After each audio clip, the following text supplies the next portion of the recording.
Welcome to 10 Dead Rats. I'm Paul, your DM, and with me are Christian, Colleen, Max, and Fury. Hi, everyone. Hello! Hi! Awesome. Thank you so much for joining us.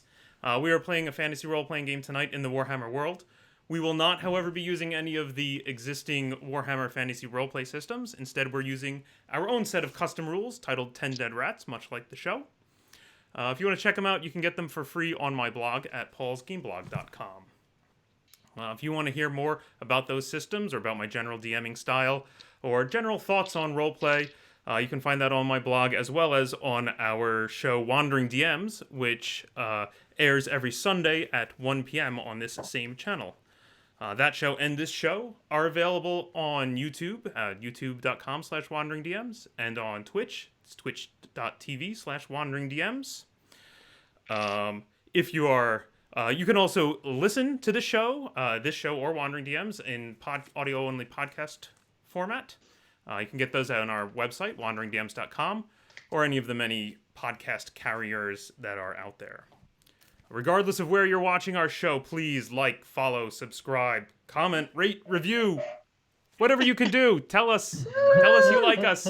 And that super helps us a lot in sort of getting the word about our show out there and attracting folks to come and watch the show.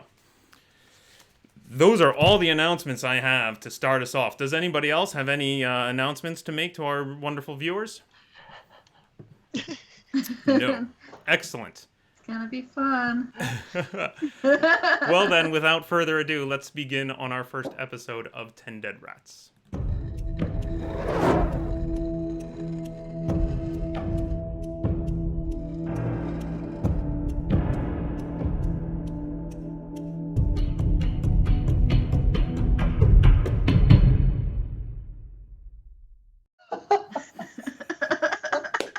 Excellent. Is us again. I'm so surprised. All right.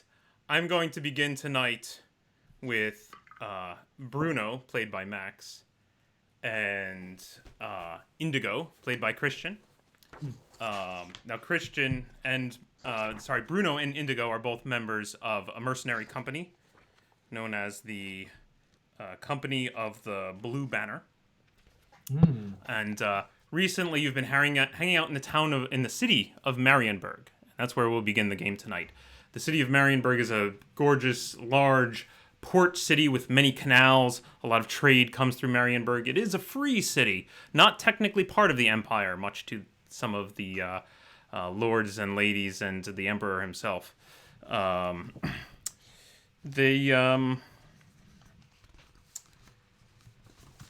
The Blue Banner has not been doing great recently. The company of the Blue Banner has been struggling to find employment for the full company, and your captain, Captain Randolph, has been exploring many options of trying to drum up some business. But it's been some time since you've had any work, and more of the members of the mercenary band are starting to drift away. As the two of you sit breakfasting at a tavern known as the Hook and Sinker, here on Canal Street. Good name. Oh, Canal Street. Fancy. You are joined by a junior member of the company, a young fellow named Rolf Hertzis. Rolf comes and meets you as you are sitting there eating your breakfast, the two of you. Perhaps you can each give us a little bit of a physical description of your characters as you sit eating breakfast. Yeah, so Indigo is a short, kind of stout-looking human man. He's got a well-maintained mustache and chops that he spends a lot of time making sure are correct. Excellent.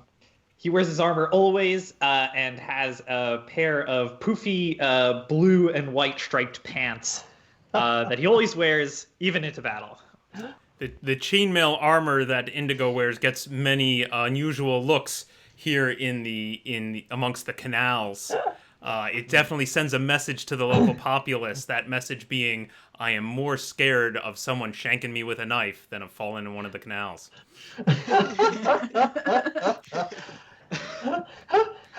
Bruno, Exactly. tell us about yourself. Bruno is much shorter than Indigo because he is a halfling. Hmm. He's even short for a halfling, although when you're much taller and you just look down on people, it's hard to say. Um, he is completely bald, just totally clean shaven on his entire face, which is a suspicious look for a barber, I think.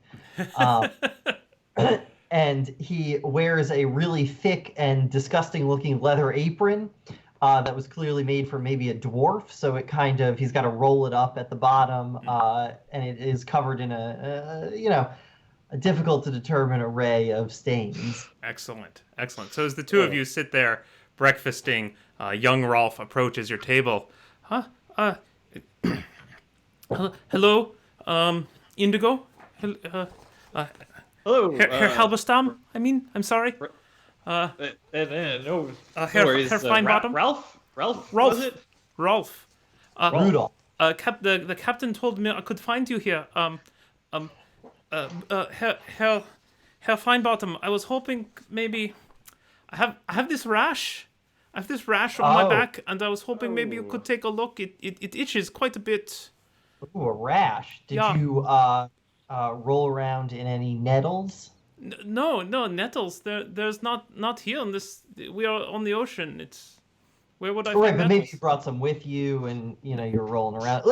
Just turn around. Let me take a look. Oh yeah. So he starts unbuttoning his doublet. He takes his doublet off, and he kind of like pulls his shirt up, and he kind of turns around and pulls his I shirt was up. kind of hoping this was a pulling shirt down Here? sort of No, situation. because he's showing you his back, and as he sort of twists around and hauls his shirt up, kind of almost all completely over his head, and at this point he's looking right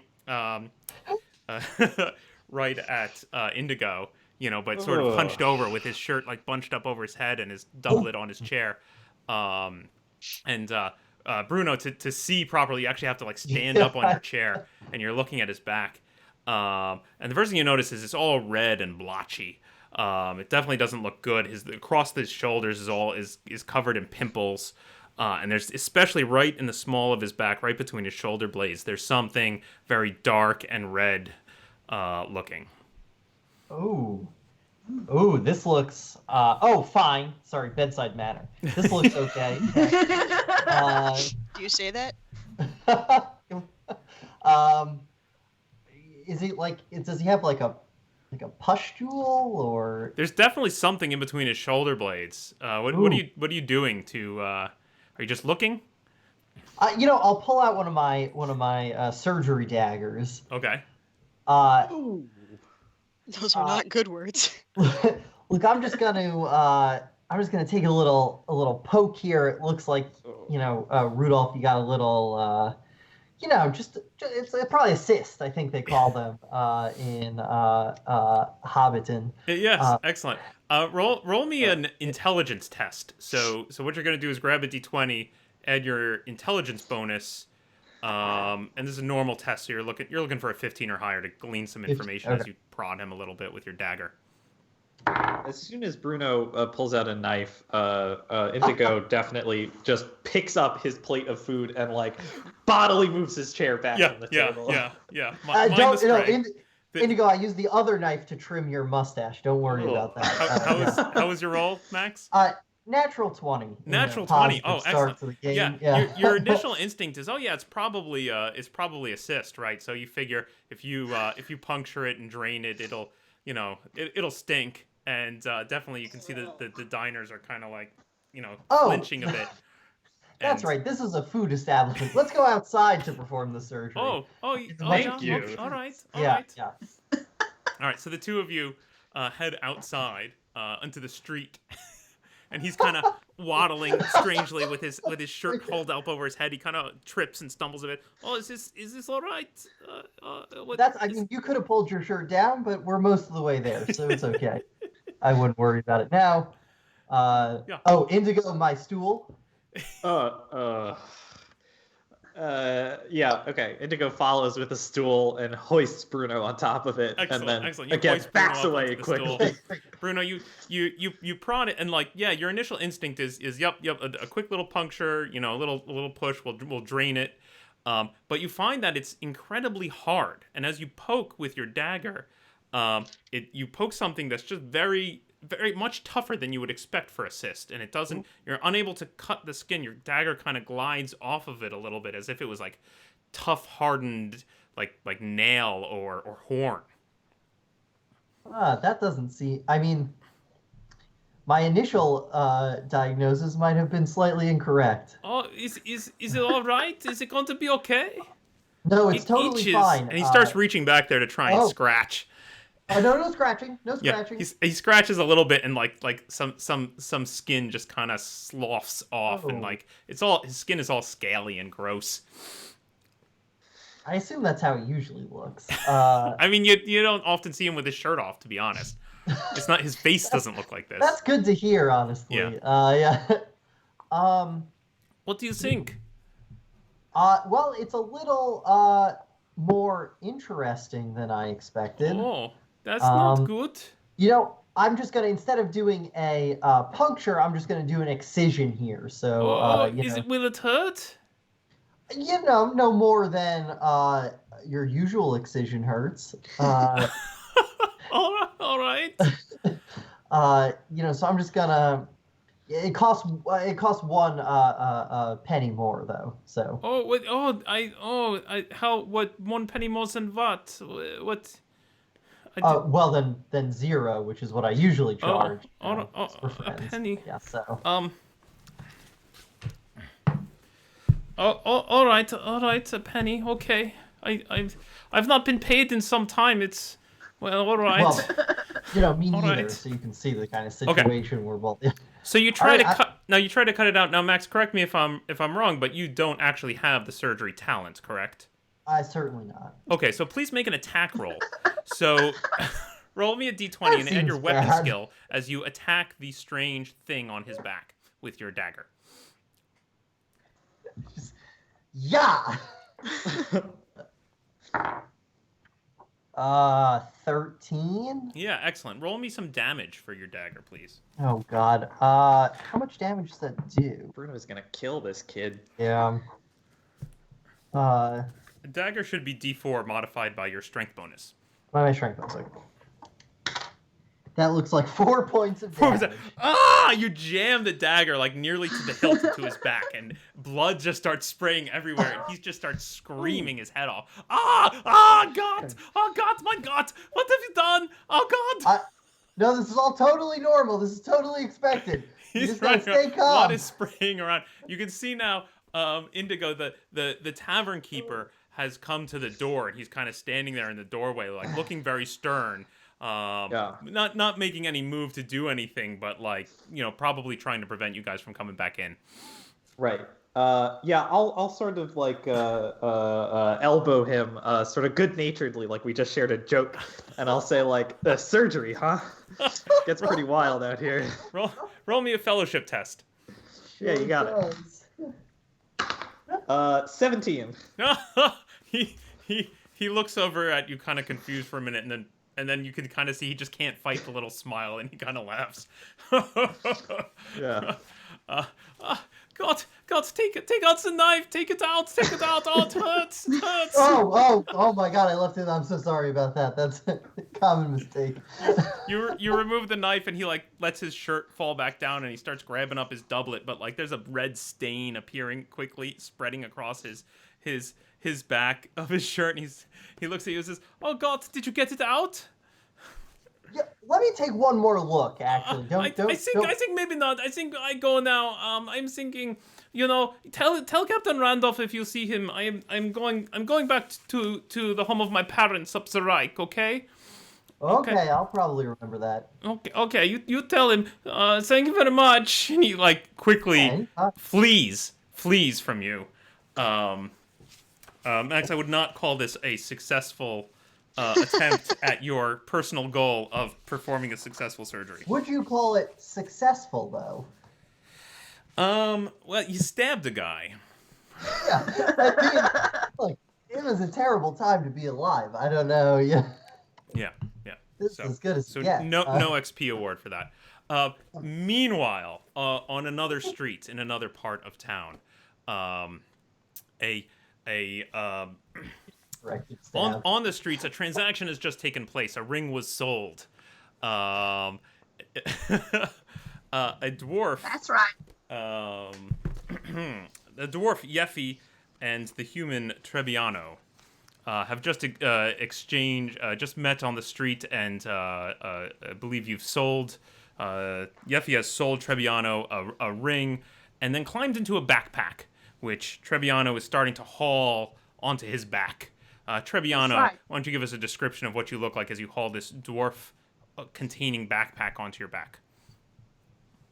Well, I assume much dumber than I did the minute before, but I just have attained a terrible ring. I'm going to destroy it with my hatred. It's going to be very good. Don't you worry, très bien. What do you look like? You could tell us maybe just out of character. What is your character? Very physically look like? handsome. Very. Out of character? Okay. Yeah. I don't know what my handsome stat is, but I wouldn't trust my guy to in not fact. be I'm lying. looking at your character sheet here. You have a 6 fellowship, so. Fellowship is handsome? Yeah. Dear. Yeah. His clothes are sea-worn tatters bound together by stained blue stained leather. Excellent. He has deep sunken eyes with dark circles that would be concerning if anyone gave a crap about him. He has unkept black hair and sometimes shoes. Sometimes shoes. Excellent. Currently wearing shoes? Yes. Okay, excellent. And Trebbiano hoists up this heavily laden backpack onto his back, and it wriggles and writhes because inside a small dwarf moves perhaps to try and get her head to just peek out of the flap and look out. But if one were to peer inside the backpack, Colleen, what does what does Yeffy look like? Yeffy is a lady dwarf, so she's got a little bit of scraggle. It's very scraggly. She's got she actually wears leather armor, but it's kind of like a leather sack, really, which she can put her arms in and twist them, and she contorts herself into kind of like a little ball. I likened it to the group like the when Jafar in Aladdin is pretending to be that old man. That's very similar to her composure. Excellent. But she has more teeth. Yes, but she folds her limbs inward and compacts into this backpack-sized shape. She's got wiry hair, and she has a bunch of trinkets around her neck and about her person. Excellent. The backpack actually belongs to her. Yes. That's her backpack. The trinkets around her neck click and clatter as Trebbiano hoists the backpack up and starts to try and walk down the street. Now, Trebbiano was already carrying a bit too much gear, and now laden with the dwarf, you find yourself very slowly plodding down the street. And as you do so, you're just getting more and more tired. You see this nice, you come to this nice square where there's a nice statue in the center of the square, and it looks like a place where you could stop to rest. So you stop for a moment to just sort of catch your breath and lean on this statue. And you can see there's another fellow there, also similarly laden, except that his backpack is covered in like pots and pans, and there's like a tin whistle hanging off one side, and there's a big roll on the bottom. Definitely looks just like massive and similarly cumbersome to yours, although perhaps not containing a live dwarf. I kind of feller. And he looks over at you and sorry, what did you say, Colleen? My kind of feller. Oh, excellent. He looks Why did you curiously. stop? He looks curiously at you, and he says, I've not seen you at the statue before. Are you a peddler as well?" I turn around such that the peddler may speak. "Oh, is the dwarf for sale?" No. How much are you paying? Not seen. How much is that whistle? It's a penny. Peasant change. You wish to trade? What's your name, sir? I do not believe we are on the first name basis yet. Oh, well, forgive me. I'm sorry, if you wish to talk to a peddler, I once again turn around and hoist the dwarf. He peers. I found a nice whistle for you. Would you like to take a toot? Maybe. Oh. And like my arm slinkly comes out of the backpack, reaches around, and grabs the whistle from him. Excellent. Give me an agility test. Okay.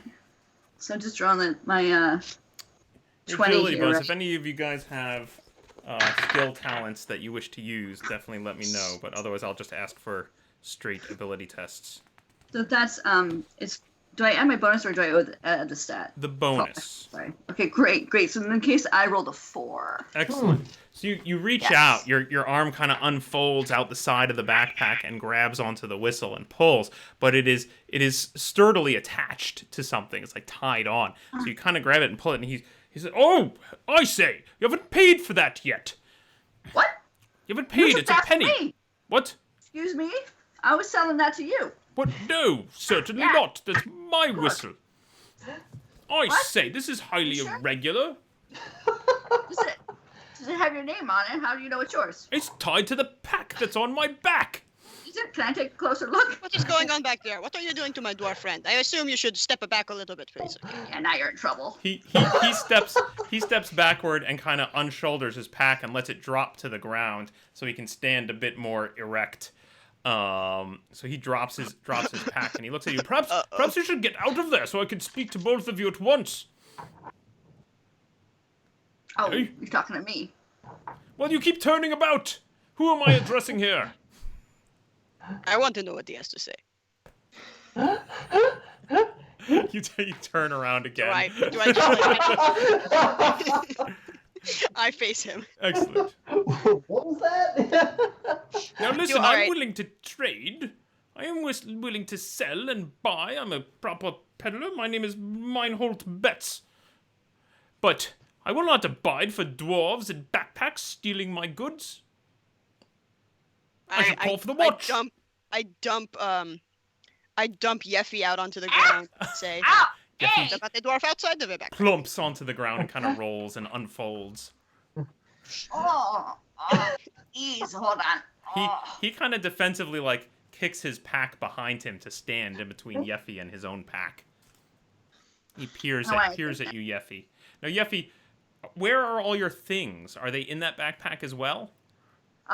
They're on my person and in the backpack. Like, I've got some weird herbs and some oils, or a couple rings, bracelets, anything I pretty much stole from my family and the engineering guild that I could fit in my pocket. So some things are in my shoes. I figured she would take off her boot and like there'd be like some rings on her toes, and she'd like take them off and take a look at them. In particular, amongst the things that you have taken from the guild before you left, beyond just like you said, a couple of rings and oddities and whatnot, you have this one object which you're not honestly quite sure what it is. It's about the size of your fist. It has all kinds of weird like little gears and levers and springs on it. Sometimes you press over here, it makes a clicky sound. It seems to have this one part that's like a little metal clamp that's holding a piece of jagged rock in it. But you honestly have no idea what the hell the thing is. But you figure it's probably worth something. Honestly, she probably doesn't know what half the things she has are, including the rings. Great. Right? Okay, great. I'll just kind of rearrange my stuff. Okay. Now, I don't want your bag.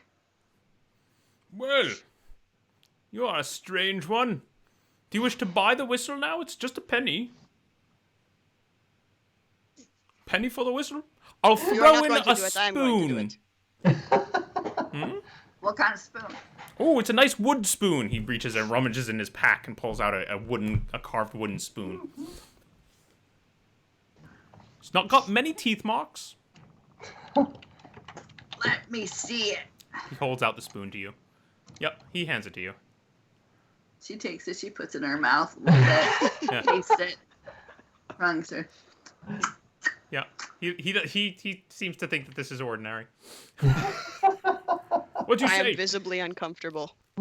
One penny for the whistle and spoon. Hey, penny. And the spoon. Done. Yes. Oh, excellent.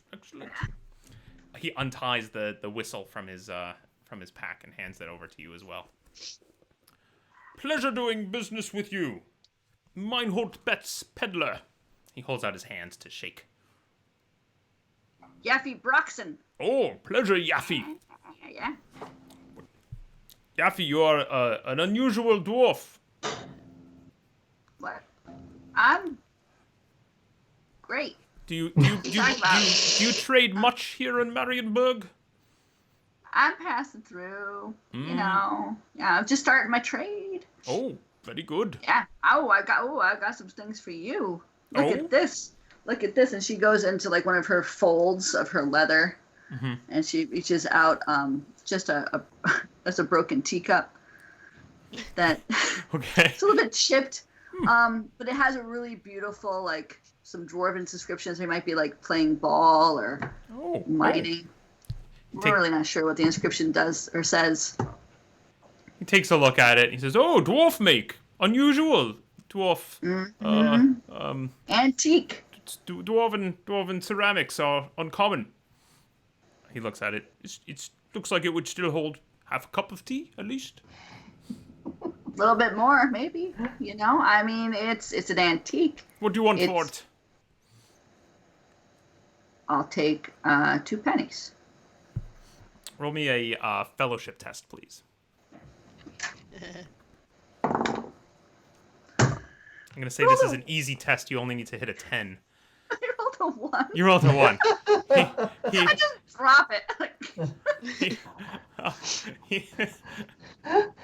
He reaches out to he like has the money in his hand. He's ready to make the trade. He reaches out to take it. He grabs it by the handle, and he just comes away with just the handle. He goes, oh. That's a feature. That's a feature. He puts the money back in his pocket, and he just kind of drops the handle into the cup. Perhaps not. Do you have anything else? Any other fine dwarf-made items? Perhaps some metal work. They're no or stone carvings. Well, she has a bright idea. Yeah. I've got this metal hoodiki. Are you holding out the thing? I'm holding out the orb thing that you described. He looks at it quite surprised. What is this? He may I see it? He reaches out to. This is very delicate. Oh. How interested does he seem, Paul? Like, is this like, oh, I got him? Yeah. He definitely looks very in. Well, this is very delicate.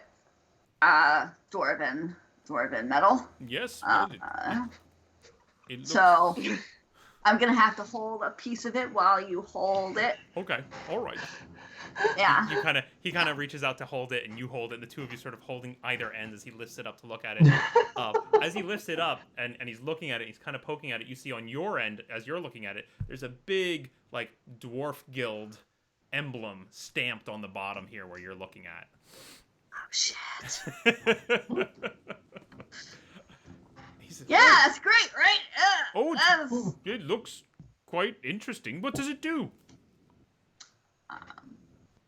It can tell you if your cattle's sick. Really? I don't have a cat.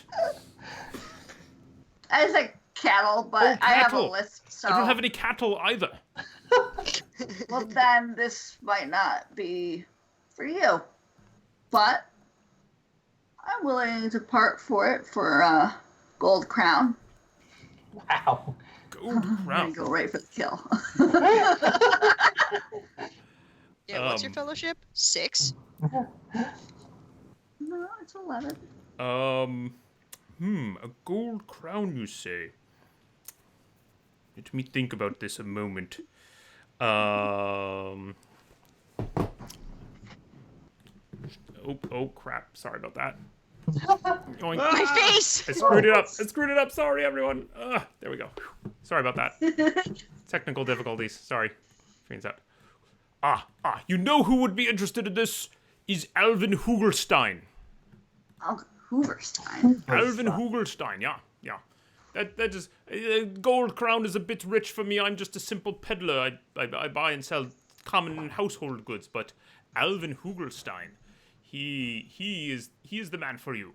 He deals in antiques, imports, oddities, sundries, amusements. And I would take it to him. where do you find Mr. Hooger? Hugelstein, Stein. Elvin Hugelstein. Well, Yeah. he has a shop in Cattleberg. He does have cows. Perhaps. Cattleberg. I mean, that's Not Cattleberg, Cattleberg. Caroberg. You've heard of the city of Caroberg. It is up the Reich from here. It's actually quite a ways. It'd be quite a journey to get there. Are you up for it? I poke up at the human. My friend. Am I the human? Yeah, you're the human.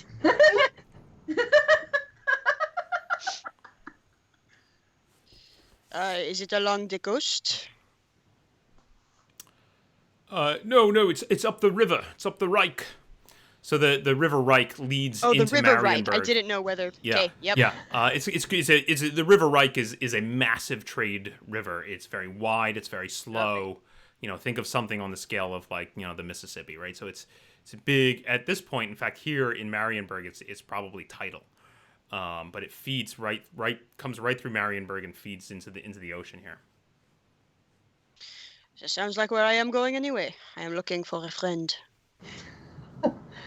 You have one. No, like a new one. I'm looking for a bird. Bird. You would not understand. It's very important village things. You would not get it. Okay, clearly not. See where I stand. Do you want to get in the bag or not? Yeah, I snatch my orb back, and I take out one of my filing daggers. I climb back into the backpack and make myself really small, wrapping my leg up around my shoulder, and I'm like twiddling, trying to get the guild seal off, but it's really well made, so that's not gonna happen. I mean, it's basically etched into the device itself, but you try your best to try and rub it off, but it ain't happening. Why do I like you? Excellent. Meanwhile, back at the Hook and Sinker, Fun. Indigo and sorry, I'm gonna remember your guys' names pretty soon and stop having to keep referring to these sheets. Indigo and Bruno. Rolf has retreated. There's a bit of a blood stain here on the curb, but the owner of the Hook and Sinker has chuckled at the amusement and returned inside, where your breakfast still sits on the table cooling. Oh, nothing I like more than a post-surgery breakfast. Hey, Bruno. Yeah. Is that guy gonna die? Someday, yeah. I mean, soon.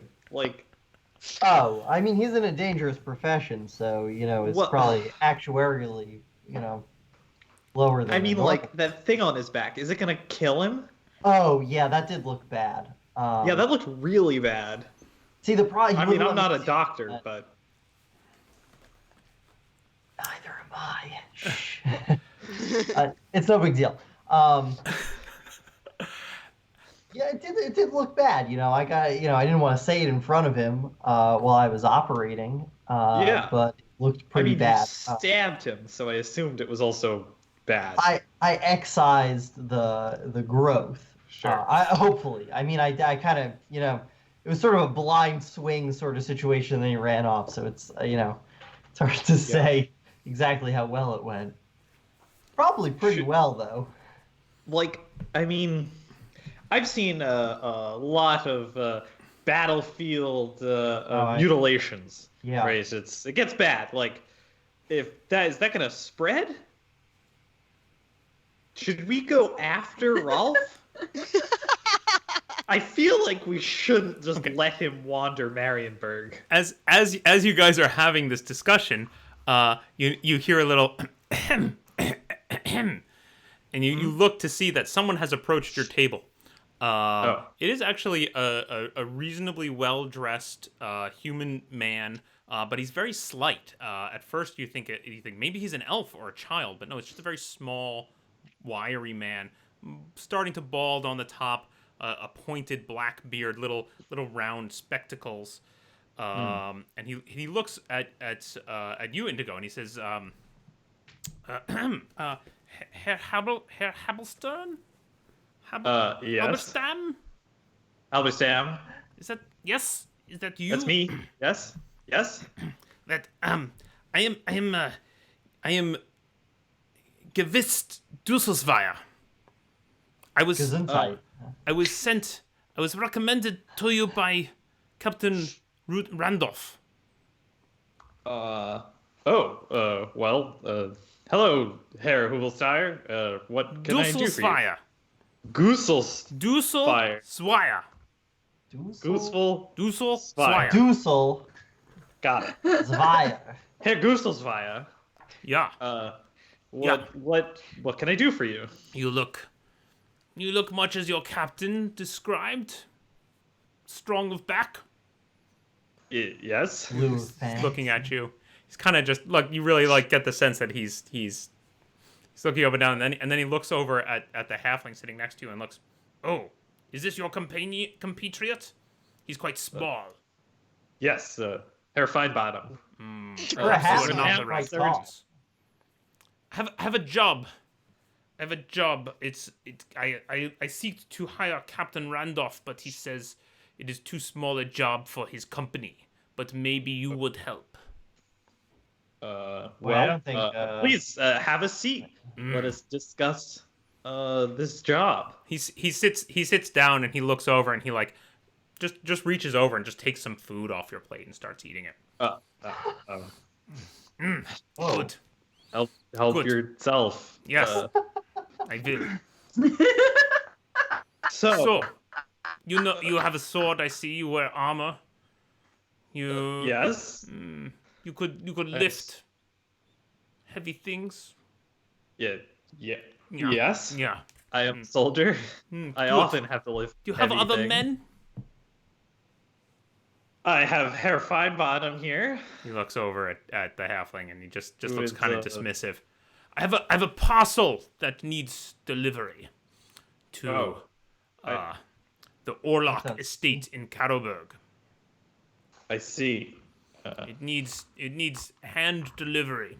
I can arrange the transport, and I can arrange your board and pay as well. But I'm not sure that you're able to handle this job. What kind of job is it then? Yeah. If you just want us to protect this package, Yes. I assure you the two of us can soundly protect. Well, a you know, package. you will have to carry it up the hill in Carroburg up to the Orlok estate. Well, what is Up the a package? hill. Oh, well, in that case. It is a parcel entrusted to me, and I would entrust it to you. I mean, how can I know if Herr Feinbottom and I are enough to carry it if I do not know what we are carrying? Well, it's How heavy is it? What are its dimensions, sir? It's large. It's quite large, and How heavy. large are we speaking? Larger than a horse? Not quite that large. Oh, What about a small horse? Is it larger than that? Well, it depends on how small. How small is the horse? Well, is it smaller or bigger than the package? It You is. know, that's- It is larger than a horse that is smaller than it. Okay, well, that's good to know. that is a large package. Well, I mean, I'm sure we can gather some other strong arms and backs to deliver this package. Good. What What- sort of pay are we speaking? Yeah. I will give you 10 crowns now, and another 10 on delivery.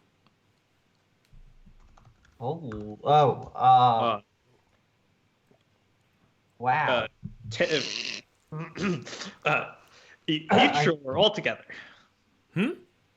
Each or all together? No, that's all together. For that is the fee, and of course I will cover your travel expenses. I see. So I have already arranged boat. transport aboard a barge by and at this point he takes a little pad, a little book, like a tiny little book this big. He takes it out and he flips through it. A Captain Joseph Cortain. You know him? No. Oh, well. But Well, I he is will trustworthy. make his acquaintance. Yes, he is trustworthy, I think. But you must watch the parcel just in case. I do not know his men. Yeah, No one must tamper with the parcel. No one. We will watch this parcel day and night. Excellent. Day and night. Good. Yeah. Good. All right. You'll take the job? Wow. Absolutely. Excellent. Excellent. He Where reaches exactly contracts? is it going? Carroburg, the Orlock estate. Okay. All right. And people, when we get there, they'll know where that is. Yes, yes. They will give you the rest of your pay. He reaches into a pouch and he counts out actually 10 gold crowns onto the table. 10 guilders. There you are. Wow. I immediately snatch it and put it into my own purse. Oh, excellent. All right. I recommend that you maybe hire another man or two. The parcel will be ready in the morning. That's the Where should we receive it? head to the docks and look for ask for Joseph Cortain. All right. Excellent. I And he'll think have his the ship pack. is called the Bell. Bell. Excellent. Good. All right. Herr Gusselfire, pleasure doing business with you. Yeah. Dusseltsfire. He gets up and he goes to and he just curtly gets up without even really saying so long. Gets up, walks to the door. Door swings open. As he's walking out, you can see plodding along on the street this man with this big heavy backpack, and he's just plodding up the street, kind of huffing and puffing. But like you swear for a second you see the backpack like shift and move on its own accord. It is full of love. And Now, if that guy can carry a backpack that big, he can probably carry a package bigger than a small horse. Oh, absolutely. Great. I get up. I like swiftly down my like breakfast beer. Yes. And then race out to Indigo. to get this. What? Let's make sure we really shorten him on the pay, though. Like, really undersell. I just like. does my character hear this discussion? I think this is before we leave the bar. roll. You're doing really well. Keep it up. Roll me an intelligence test, Fury. Oh, because I'm so good at that. See if you catch this conversation as they rush out the door. So I have a -1, so 15. Wow. You catch a couple words, just enough. The important bit, the let's short them, as they come rushing out the door, and the tall human turns to you hear like let's short them coming from the halfling, and you get like this stern like shut up look from Indigo as Indigo approaches you. Excuse me, sir. Quick, Yeffy, somebody wants to not give us money. What? Run! I Huh? Oh, sir, I have a job. Hey, Good job. Good job. That means money. Who else is speaking? Oh, Do you hear? apologies. I Do turned you hear around. that? Oh my gosh. You're now facing the back, and there's It's Yeffy. coming out of the back. Oh. Oh my god! Oh my. Here. There's Hello. Are you? Do you live in the backpack? What is? No, that would be stupid. Oh, Herr Feinbottom. It's another of your kind. Another child-like man. Okay. Halfling is the appropriate name, Half. and that is clearly a dwarf, essentially a gross. It's clearly halfling. an eyeball. Oh. Look, you can tell it's a dwarf from the eyes. It That's comes a out of the 4-5 backpack. Yeah, see? Ooh, horrible dwarf. Oh. Hey, Oh my. That is One. Could be unsettling. worse. Oh, great. Well, this is sort of a 2-for-1 situation. We were looking for one or two. That's true. The more the mightier. And we got 1.5 men here. Yeah. What are you talking about? All in total. Yes, of course. We have a job. Are you interested in a good pay for good, honest work? Who wouldn't Going be? up the river to to Callerberg. Will you let me know if you see an albatross? Sure. Sure. We'll pay you too. Okay, well, what's the pay? Unless you just want to see the albatross. I mean, we don't have to pay you. Are we just walking? No, Do we just have to walk and then we get paid? So we're taking a boat to deliver a package to the Orlock estate, and we'd pay you a gold crown now and a gold crown upon delivery. A boat, you say? Yes. Gold crown, huh? The Bell. Is She the sounds boat. like a worthy vessel. I love the sea.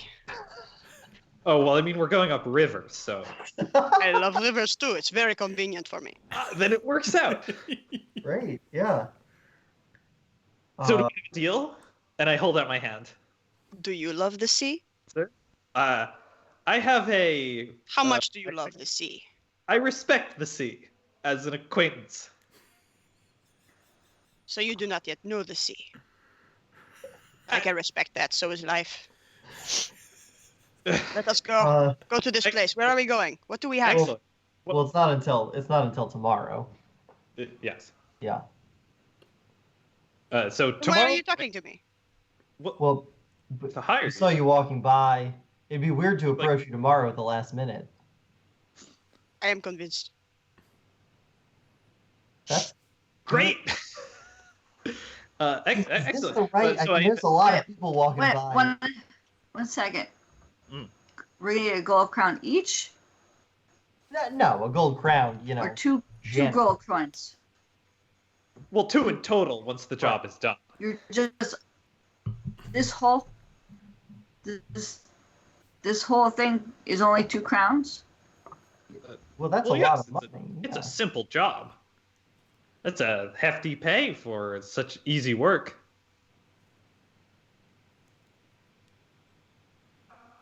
Okay. You see dwarves, you know. Oh, she said okay. Okay. Excellent. So Indigo, I think, still has his hand out,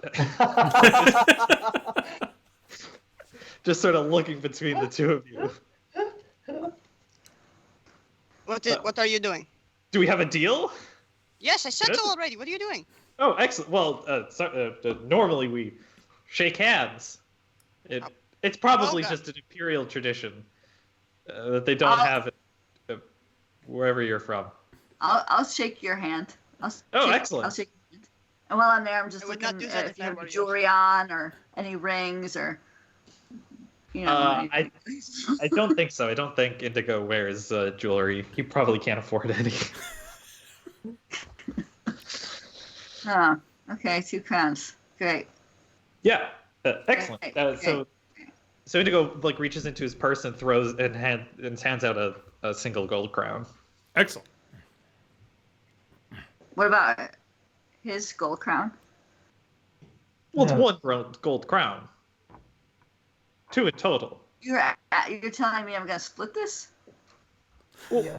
well, Yeah. I mean, yeah. Or you can share Great it. men such as yourselves can only spare 1 gold crown for the 2 of us. Well, 1 gold crown now, and then one later. I mean, this thing could buy you, many baguettes or whatever it is. Boatload. I am offended. I misheard you. I thought each of us get 1. That's Fine. Well, Yeah, 1 each of crown you for have the one. each of you then. What? right. Yeah. So Indigo. I two. That's 5. No, that makes 4 in total. I think you're up. No. I'm absolute. I don't believe I am. Anyway, here's your gold crown, and here's your gold crown. We'll see you tomorrow at the docks. I That's how instantly it's throw done. it into the river. Excellent. Excellent. Clunk. Gold Good crown day goes. for Manon. Thank you, gentlemen. Can I interest any of you fellows in any kind of rings or trinkets? I have all sorts of things in my sack. No, I'm good. You sure? Because Yeah. I have ointments I mean, my gold I've crown also- just went sailing into the Hey! there, so. Hey, have you heard of this Hooverstein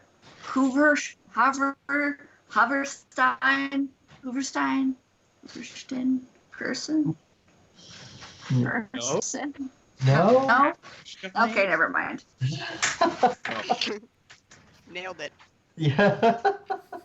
Well, excellent. Oh, my name is Indigo Halberstam. It's a pleasure to make your acquaintance, I suppose. I'll see you tomorrow at the docks. Are you not going to introduce me? What Indigo. are you, child? Introduce yourself. You're a doctor. Well, right, I'm a And doctor. my companion is Herr Bruno Finebottom. She looks. Yeah. Do you live up to the fine bottom name? So a little bit. Half. I'm wearing very baggy pants at the moment. It's hard to say. No judgment, friend. Look, it's just a name, dwarves. No respect, that's the real. They got no manners. They're always. Excellent. Well, like I said, I'll see you both tomorrow at the docks. Let's go, Bruno. Excellent. My dad pronounced it fiend bottom to try to avoid I'm these. sure he did. situations. That's Sure he a did. good. That's a different. I find bomb's okay. You can't sell wine with it, but it's all right. Shh, I put a single finger to Yeffy's strange little lips. Scrape up across her weird stubble, and I say, shh, Oh. it's okay. We will make good money off of these men. Excellent. All right. Having come to a financial arrangement, each of you you go your separate ways. Does anybody want to obtain anything or do anything with the remainder of their day in Marienburg, or shall we cut straight away till the next morning? So, Yeah. what? Can I just ask around about the guy who gave us the job? Sure. Spiger. Yeah, you just sort of just asking around at the tavern that you're at, or do you go anywhere in particular to try? I'll go back to the place where we were eating when he met us. Yep. Okay. Sure. You can give me a fellowship test. 12. Okay. You ask around here in the tavern, and nobody here has ever seen him before. You get a couple just sort of gut impressions based on his dress and his posture, that he that he's probably that he perhaps works down at the Change, which is short for the exchange, where they a lot of the traders do business, and specifically they trade not only in just raw goods, but in like shares of expeditions. So sometimes a merchant will maybe try to send a ship far across to another place, and will sell shares of their profits. Mm. So they get the oh yeah, he looks like he's from the Change, is what they say a lot. Okay. Interesting. All right, that's good enough.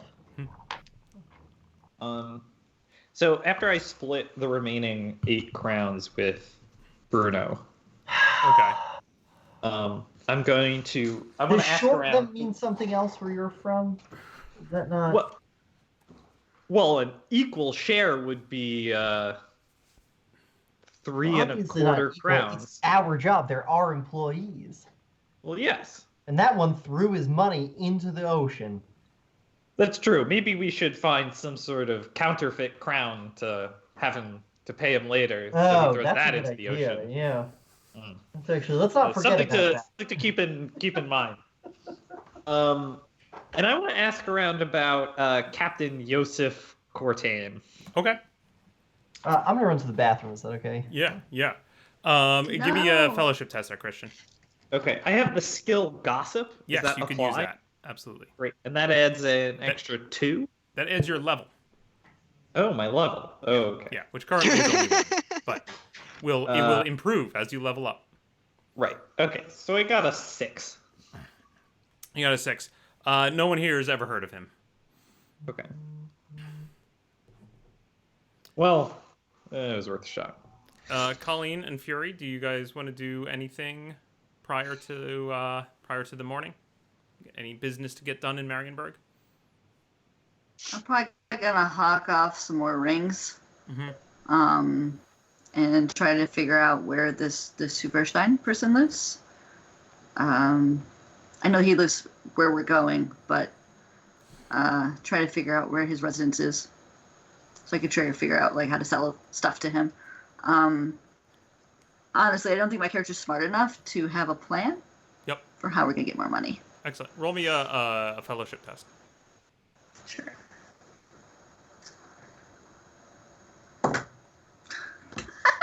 I should throw out these dice. I rolled a 5. Excellent. No one has ever heard of Hugelstein.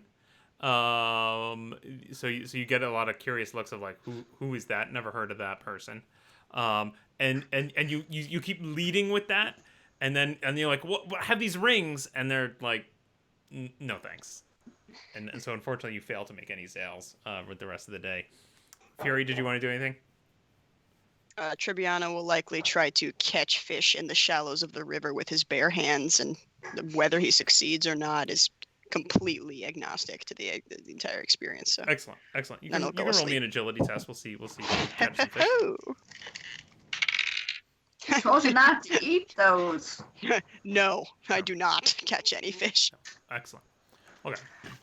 I actually might lose some of the fish in my bag. You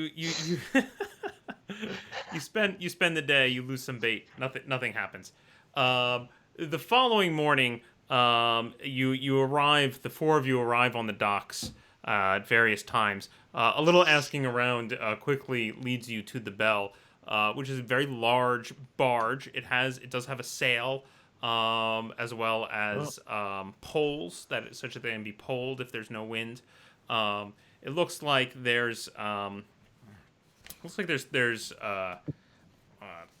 three people moving about on it as you approach it.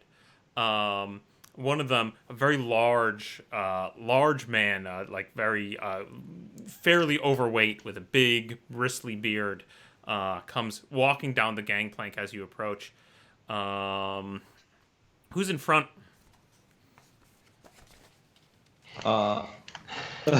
Excellent. He approaches you. Hello, I am Joseph Cortain. Who are you? I have a package. That's a terrible name. Who would name their child, I have a package? No. No. That is not my name. Yes. What is your name? It was one I was given long ago. Indigo. Captain. Yes. Excuse me, Captain. Hello. A pleasure to make your acquaintance. My name is Indigo Halberstam. We are here on behalf of Eric Gusselsvire. We are here to protect and deliver a package that he said would be on your boat. Ah, yes, good. Well, it isn't. It's there on the dock. You can bring it aboard now. And he points over, and you see this large box. It is easily 8 feet long and about 4 feet tall and 4 feet wide. That's bigger than a horse. Come on. Was I not clear about having a package? Bring it aboard, and I'll show you to your quarters. Okay. All right. Well, Indigo, if you at the front, and then maybe the dwarf and this guy, you guys get the back. I think you'll be able to do it. What are our collective excellent. strength modifiers, just for my own personal curiosity? I think I have 0 in +1. everything. So +1, 0. 0, 0. -1. So you are actually stronger than me, halfling and dwarf. well, I mean, this is the job, everyone. So everybody All grab an edge and heave. All right. It'd be great Excellent. if you guys just kind of lifted up just about a foot high, though. Just kind of hunch over. That would really make it a lot easier on me. Yeah, you definitely with the four of you with one on each corner, you're able to heave it up, but it is definitely very heavy, and it takes all four of you to shift it, and certainly, certainly. Bruno, you find yourself like arms above your head, holding up your corner, where the rest of you are like holding it down low, trying to haul it up. And the gangplank is quite narrow. So as you try to start hauling it up the gangplank, it quickly becomes like anyone who's ever moved a sofa into a third floor apartment, with each of you shouting, cursing, attempts as it sort of tilts to one side. Could we Katamari Damacy this box up the gangplank? No. Yes. Okay. So Treviano starts informing everybody, oh, set it down and roll it.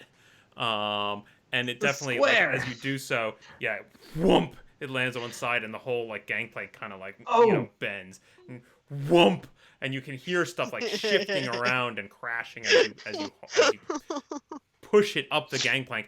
But eventually, you're finally able to get it aboard the barge. Well, we weren't asked to deliver it in one piece. Not a lot of specifics, that's true. Uh-oh. Oh, what just happened? We lost someone. Oh. My face! It was me. Wait, there he is. Oh, I'm back. Okay. Okay. Whew. Excellent. Okay. So, you haul it up, and there's a one of the hands comes up to you, and he shows you where to bring it. He basically guides you as the four of you kind of heave and huffing and puffing, bring it down into the hold. And you can see that the hold of the boat, of the ship rather, is just full of mostly a lot of boxes, and you see a lot of straw cast about. So lots of stacks of boxes that are sort of kind of form hallways just by being stacked up in various spots. Bits of straw and hay sort of litter the ground, but he brings you, sort of guides you to a spot where you can set the parcel down. As you're carrying it and as you've hauled it up here, you've noticed that every side of this box has a large mark, sort of painted on the side that looks like vaguely heraldic, right? Some kind of family symbol or crest has been painted onto every side of this box. Can I see down here what else this boat, like what they generally are transporting? Yeah, so like I said, there's a lot of sealed crates. Okay. Smaller generally than yours, usually like 3 foot square maybe at most, and they're all kind of neatly stacked. And as I said, you can see that there are bits of straw scattered about the ground. In some cases where a box is sealed, you see a little bit of straw poking out of one of the boxes, as if they've been packed full with it. Okay, well, we need to take shifts guarding this, obviously. Excellent. I'll take the first one. Great. Just I'll go sit on the second. box. I pour Yeah. wine on the floor. You're welcome. Well, say I'm not going to drink that now that it's on No, the floor. it is for but- the voyage. Oh, You're welcome. Oh. thank I Oh. will take third watch. Are you Excellent. religious? No.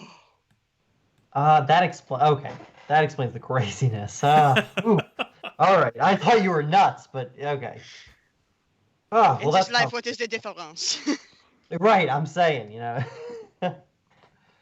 that's great. Okay, excellent. Whew.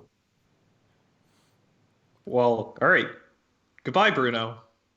See Yeah, you later. you guys have a good see you in. Wait, how long is a watch? We should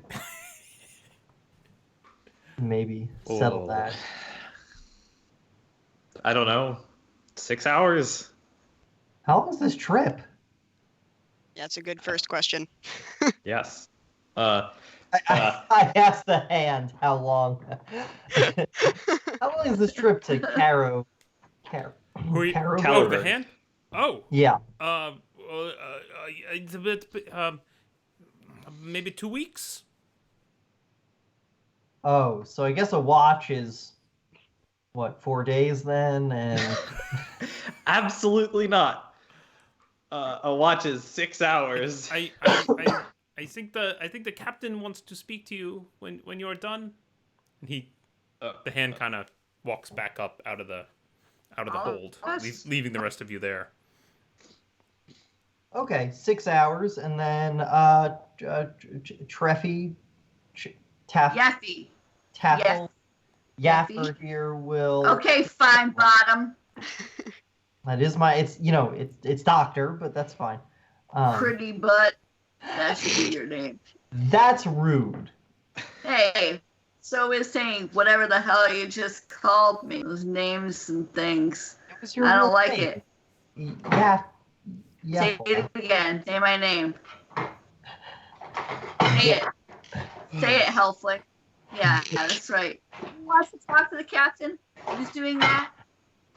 All of us? Why all of them?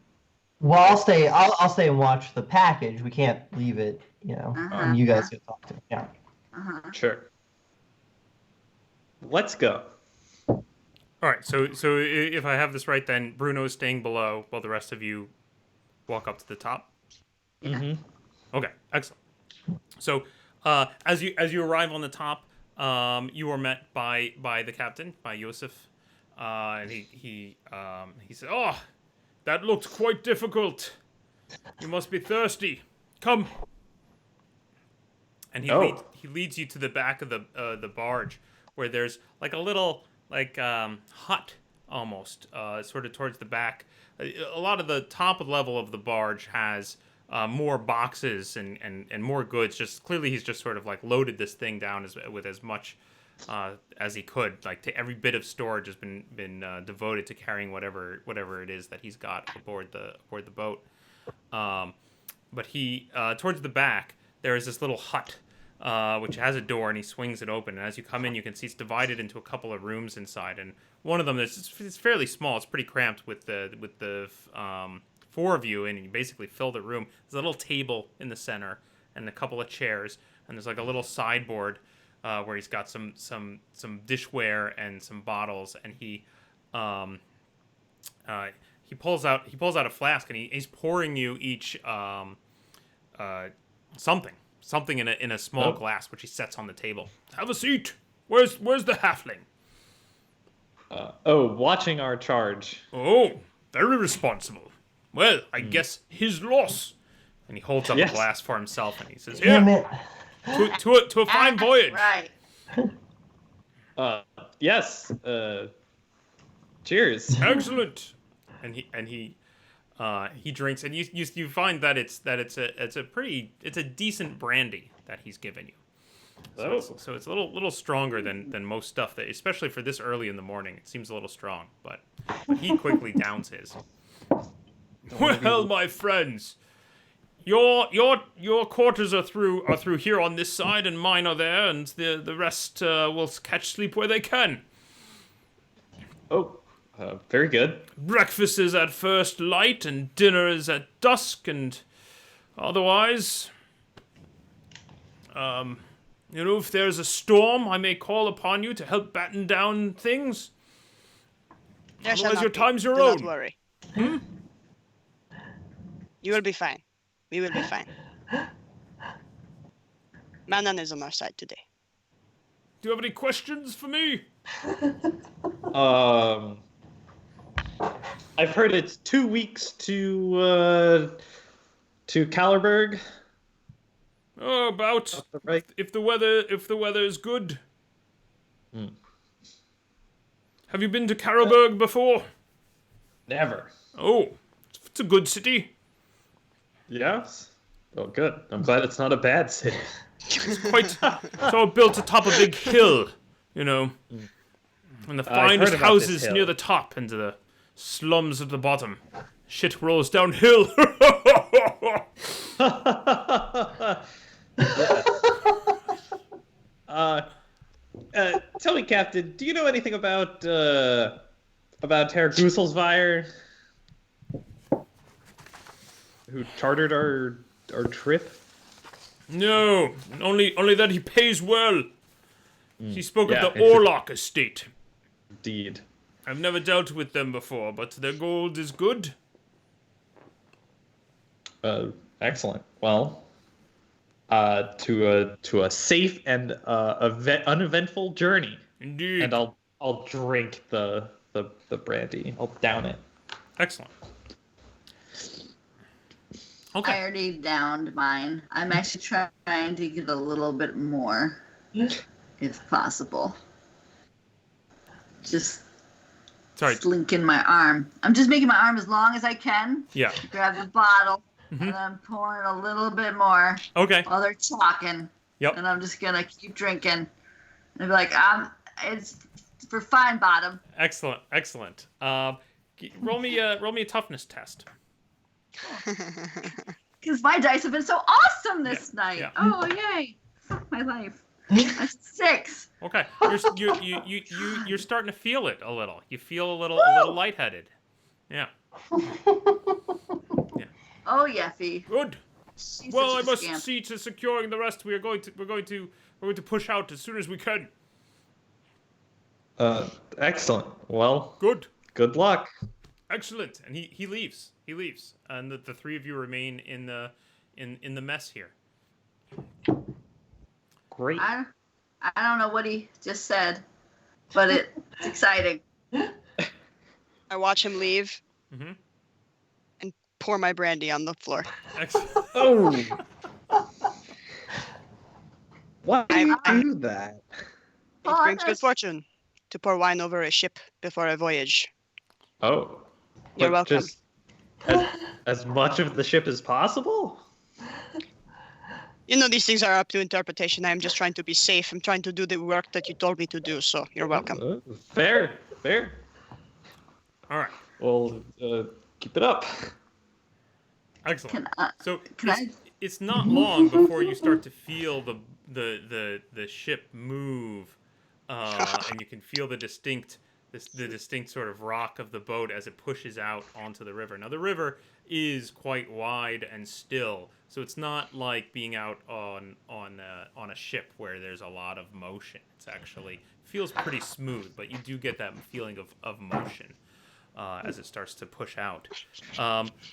Max, is Bruno okay down there on the? Is he doing anything interesting while he's down there in the hold? Oh yeah, it's time to take a peek in the package. Okay. So I'll also point out it's quite dark in the hold. There's no windows or anything. The hand who led you down there was carrying a lantern. Oh. Well, great. I pull out my own lantern. Okay, great. Yeah. Okay, so you light your lantern, so you get a little light, and yeah, because it's just completely dark down here, and it smells just a little bit briny, and it's cramped because it's so packed with these boxes. What are you Sit doing? in the dark for a solid 5 minutes before I remember I brought my own lantern. Excellent. So, does the box we brought in have any gaps in the planks? Is it like really well made? It is actually. It looks much better made, in fact, than any of the other boxes down here. And you can see looking around now that those other boxes, there are occasional gaps here and there. They're kind of just really roughly made. And you can definitely tell that the other boxes have these bits of straw poking out. So you're guessing either they're just full of straw or they contain something packed in straw. The box that you brought in is really well made. All the wood is joined together, so that you're not noticing any obvious gaps in it. Can I tell anything about the like herald on the sides of it? I will let you roll an intelligence test. Ooh, 16. Okay, so it definitely has some imperial marks on it, like some common themes of the empire are there. So you would guess that it is something to do with some kind of noble family. but nothing that is immediately recognizable to you that you've encountered before. Okay. And do I think I could pry the lid off, or does it seem really well hammered in? I mean, you would need a crowbar. You think like it would. There's no like peek. There's no like. I'll just take a peek, right? You would have to really like open it. You think to look into it. I do have a crowbar. Yep. Well then, you could open it. That's a tough call. I'll None of us are ponder there, on that right? for I'll ponder on that for a couple of hours. Okay. None of us are there, right? So he's Correct. pondering without He is external all input. alone down in the hold in the dark by himself. Peachy. My thoughts. Oh boy, I regret taking first watch. Excellent. Did you guys establish how long a watch is? Did that actually get figured out? 6 hours, right? You said 6 hours? Yeah. Yeah. Okay. Okay. So for those who are above, is anybody doing anything that they need to call out, or I'll move along? I don't think so. Okay, great. So the 6 hours pass. The boat is slowly making its way up the Reich. Nothing unusual happens. You notice there's a fair amount of shipping along the Reich, so it's not uncommon for your boat to pass other boats moving up or down the river. And they propel themselves in a variety of ways. Sometimes there'll be somebody pushing with a pole. Some of them have sails lifted. Others just drag lines to the road along the side and are actually just physically dragged by horses. But it's pretty calm, and as you start to pull further and further away from Marienburg up the Reich, it gets less busy. There's still occasional ships moving along the river, but they become less frequent as you get further away. But the weather's nice. There's nothing, there's no storm clouds or anything in the sky. And it's a generally pleasant ride. It's quite nice to sit out there. You can see that the couple of hands that Captain Yosef occasionally barks an order to, they don't seem terribly overworked, but certainly they have their work to do. And so for the most part, you try to stay out of their way.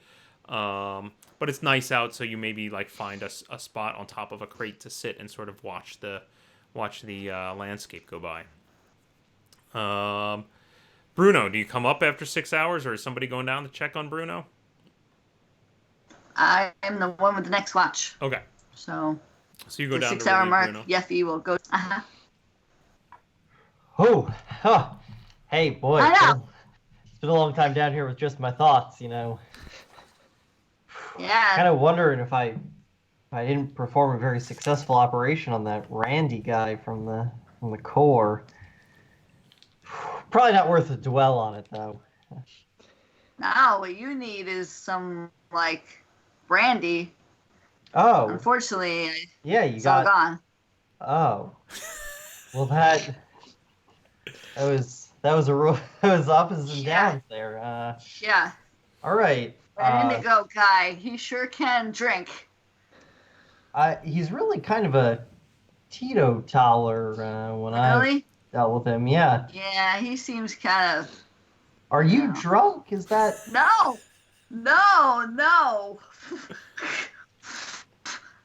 I'm a dwarf. Come on. I think y'all are I can usually... take it. Okay. Great, because, watching Yeah. this box is really important. What's Some of us in it? made upwards of 1 gold crown. I don't know what's in it. It's pretty... I was hoping that we could take a little peek-see, but it's actually... Yeah.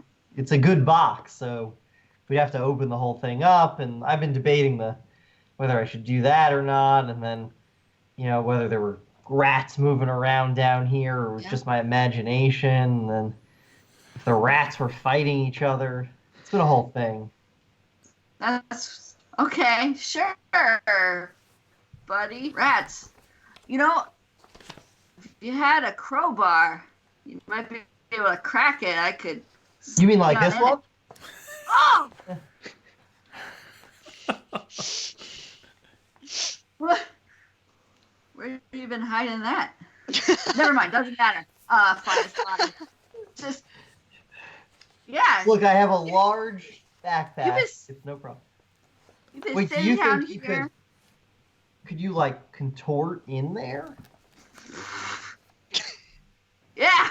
'Cause Oh yeah. You crack it, I sneak it. We could get all these boxes. We could check out.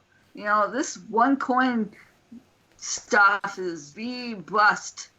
I got to be honest, you don't seem 100% right now. What? Jeffy's got this. I do this blindfolded and drunk. Okay. Challenge me. So Challenge. just drunk but not blindfolded should be easy then. Okay, so let's pry up two foreigners and you just slink on in there and see what the situation is. Oh my god. Yeah, that's right. no. Okay. Let's get it. Yeah. Okay, Yeah, you great. want Spock? Let's do it. This is I the like fun thing. Jib.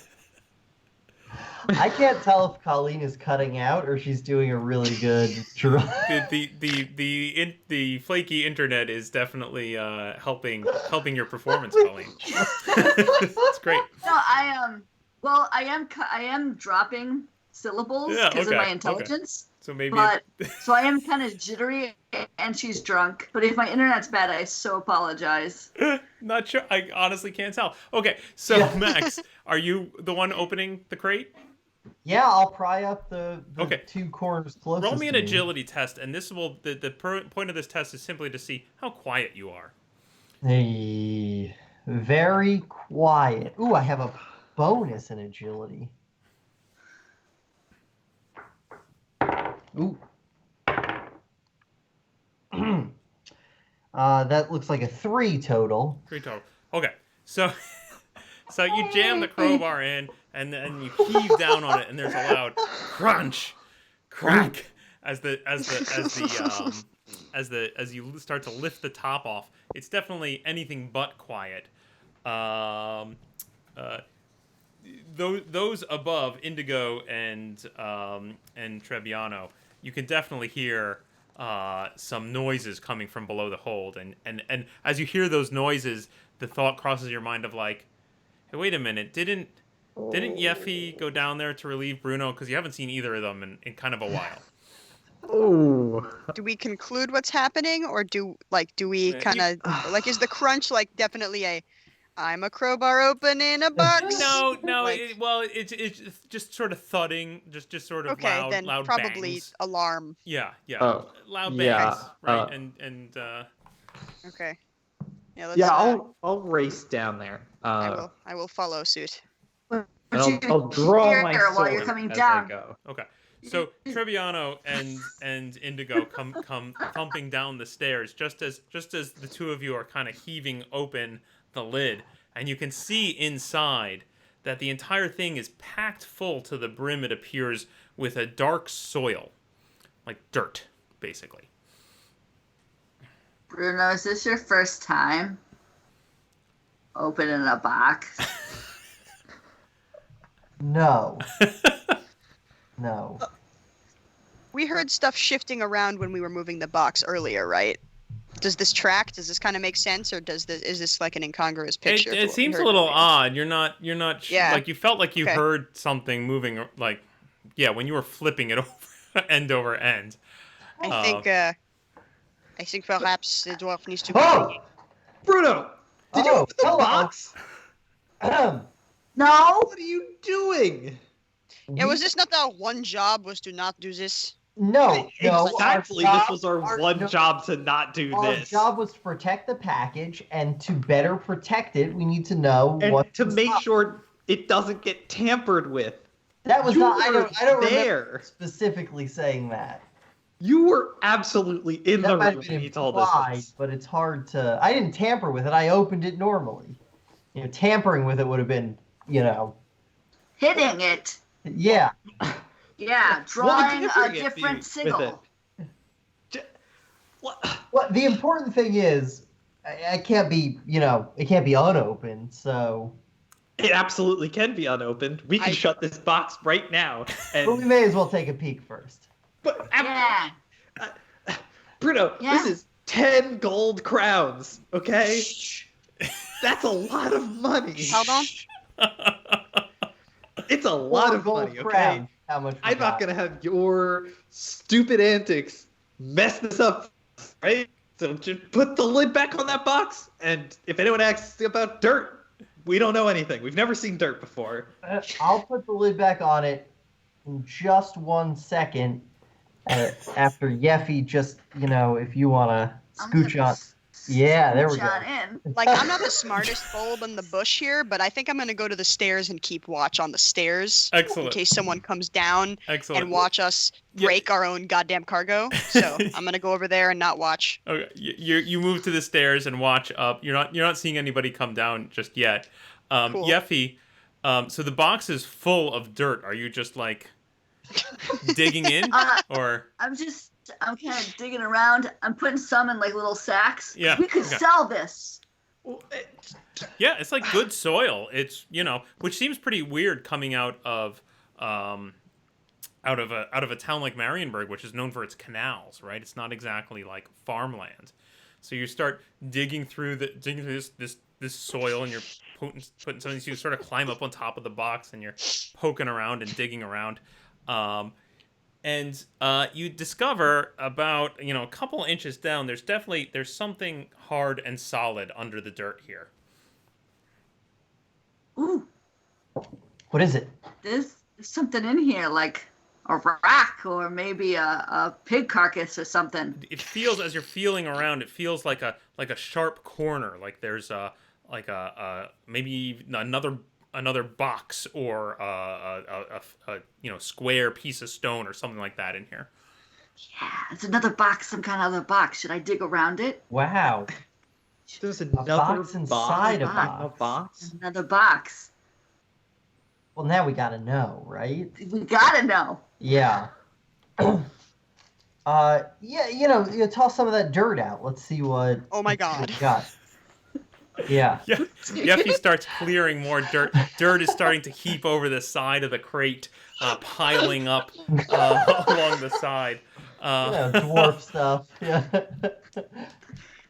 Dwarves love digging. Okay, you start clearing around, and you start to clear a space of maybe, let's say, roughly 2 foot square. You're maybe 6 inches deep. As you're clearing around, you're like, yeah, there's definitely like it's a fairly large wooden box in here. Maybe half the size of the total crate, and that's just seems to be on this side. And it looks like nice woodwork, like something like actually fairly ornate, which seems strange to be buried in. Does it have handles? It looks quite big, right? So you've only cleared about a 2 foot square space, and you're just seeing like one corner of whatever this thing is. Yeah, it's definitely another box. And it's nice. It's a nice box. I think it may be oak or cherry. Yeah. It's like nicely, like it's definitely smooth. Like it's clearly been laminate. finished. Yeffy, is that a coffin? What? Why would there be a coffin under a bunch of dirt? That's weird. I mean, that's what people do with coffins. Is it? Yeah. Halflings have weird burial stuff. I'll keep digging. You keep digging. You Yeah, keep clearing more and more could be a dirt, coffin. and more Bruno's theory seems to be holding up. As you clear more dirt, it definitely looks coffin shaped, like there's a large ornate coffin in here. And as you're clearing away the dirt, you figure that coffin probably takes about half this whole half side of this crate. So you've only cleared like one half of the side of the crate there. So there could be more stuff on the other side. Hey, I'm Are you beginning to telling me wonder our if package contains multiple coffins? Is there another box Or- inside of that box? we could open Is this it 2 box. boxes full of dirt? That There would could explain why it's so also heavy. be another box full of whoever's buried in this coffin stuff. maybe Oh. this was the wrong thing to do. I'm wondering. No, Bruno, Well, you're now you're hold so on, smart. Bruno. I think we have an opportunity here. What? Let's say Now you think it's an opportunity? it's too late. It's obviously too late to go back now. Yeah, There's you're gonna have no to way pay us we 4 can gold deliver this coins box. now. We absolutely can never deliver this box to anybody. We absolutely can. There's no. Oh, we're not getting paid for it. We could seal the dwarf inside. I could fit. Wait, why? You know, we Why could poke a would we- hole. I have no good reason. That just seems to be a good idea. I could sleep in here. I like rocks. Indigo, what's your idea? Well, obviously, this is some sort of dead body of an important political figure, maybe, buried with valuables. Oh. We take the valuables, ditch the box, get off the next time this barge stops, and hopefully never see. Sure, what's the worst that could happen? Are you serious? That's an interesting. Yeah, I mean, what is the worst that could happen? Well, they could find out, but they don't know most of our names. I'm willing to change my name. Hmm. I have Jeffy, some. do you see any valuables in there? I keep digging for around the other edge of the coffin. Okay, For so you've if more or there's less any, cleared other the small top box. of this coffin, right? And so Yeah. now you can definitely. It's clearly a coffin, very ornate, very nice. Clear, there's a huge pile of dirt now sitting there on the ground that is sort of Yeah, around the it's- feet of Bruno and Indigo. It's in my beard and my hair. So I'll just. Yeah, just Okay. dirt everywhere. So you've cleared off the coffin. You're not finding any valuables or items. Do you want to clear the other side of the crate to see if there's more stuff over there? We should Yeah, close the box. I'll put some of the dirt back onto the coffin to kind of clear out the other side. So Okay. it's not So all going outside as of the you start box. clearing the other side, you realize that there is a second coffin on the other side. So there's There's clearly another a large crate with two coffin. coffins in it, buried in dirt. This is like not what I expected. Is this like a smaller coffin, like a child coffin? No, or it's is like this another so. adult Remember coffin? the overall size of the crate is like 8 feet long by 4 feet wide. Yeah. So basically, there are kind of two narrow coffins side by side, right? If you imagine a Gotcha. coffin shape and you put them sort of head to toe, they kind of Mm-hmm. fit in there like that. Well, that's Maybe important dead bodies of a important political or religious person. We could You know- ransom their remains back to the Orlok estate. Do you think we could ransom them for more than 10 gold? I don't know Absolutely. about you. I am afraid of the word estate. Oh, The word I estate mean- has got to be one of the least scary parts of the current It has situation. power. It has influence. What are you talking about? You know how many people estates have to kill other people? I mean, it's a country estate. These are dead bodies. How tall are in you, a like? boat, 2 feet tall. you know, he's got you 2'5". there. I do not. I just met you. I'm sure you are a most fearsome warrior. Unfortunately, we are in a bit of a spot now, thanks to you and your drunk friend, who is also my drunk friend. It's been a week. Do you really think it? You have not found any treasure. You have just found bodies. Well, we haven't Do you pried think open it's a the good coffin, idea? so. I mean, I like to have fun as much as the next guy. But you have unearthed 2 coffins of questionable origin.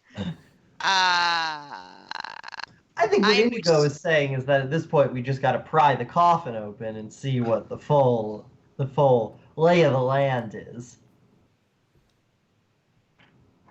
I'm just saying it's an idea. Well, certainly it was the idea from the beginning, but I this is the suppose. last point at which we could turn back. If these things are cursed and we open one, Cursed. Now come Oh, on. they could be cursed. No. Hmm. or do you not believe in the power of the world? I don't believe in curses. I mean, that's ridiculous. That's, Oh, Oh, curses my God. absolutely. I'm a man of science. And yet you are Absolutely, so curses small. are real. Are there any locks on these coffins, No. Paul, or are they just easily popped open? Look like they would swing right open if you lifted the lid. Fine, go ahead, get killed. What do I care? I go back to the stairs. Oh, Okay. Swing that Okay. open. Yeah, Bruno, you're climbing up there to swing open the coffin. Oh, no. I tell Yeffy to do that. You tell me. Oh, but Bruno, I thought my career was charlatan. Um, Hmm. so I don't know what No. that has anything to do with it. I keep hearing you say 10 gold coins, 10 gold coins, 10 gold coins. I've But never not- said 10 gold coins, not in my Yeah. life. No, but your friend. Indigo is terrible at counting. Indigo, how many of us are there right here right now? Was it 6 or 7? See, he doesn't know. Nah, he uses those big words. Big Them words big like words. 7? She can't say what they're like. I She can't give you an example. We can't say words longer than 2 syllables. Indigo is definitely backed up from the coffins to Okay. a considerable outside the range of a standard curse. Are you all the way back at the stairs with Trebbiano? I'm like halfway between the stairs and the coffins, Okay. but still like very interested in what's happening in the coffins. Excellent. All right, Yeffy, I'm a doctor. If you want me to open that coffin, I've seen dead bodies before. All right, swap. You hop out, I'll hop in. Okay. Okay. Okay. I'm So getting Yeffy out of climbs the out. coffin. Bruno climbs up into the dirt. Uh-huh. What are you doing, No Bruno? problem. Yep. I'm just gonna pry open the coffin. Okay. Just You lift it up. You grab onto the side of the coffin and you heave it up. Now you're a little halfling, right? So you kind of gotta get over there, and you're standing maybe like, the crate is full of dirt, so it compacts a little, but you sink a little bit, so you're maybe in like sort of Ooh. ankle deep dirt as you push up this lid to this coffin. It creaks and groans, swinging open. Bits of dirt trickle down and cascade off of it as it swings open. Inside, you can see it's lined with sort of a really nice, like crushed velvet, which is bits of the dirt are starting to trickle in and sort of mar the nice interior of the soft-looking interior of the coffin. Laid out inside the coffin is a very old-looking, withered corpse. It does look like it is certainly upper class in terms of the quality of the clothing, but it also looks very old, like the clothing is of a forgotten fashion. It appears to be a human male, although very emaciated, withered up kind of corpse, lying there on with its sort of hands crossed across its chest.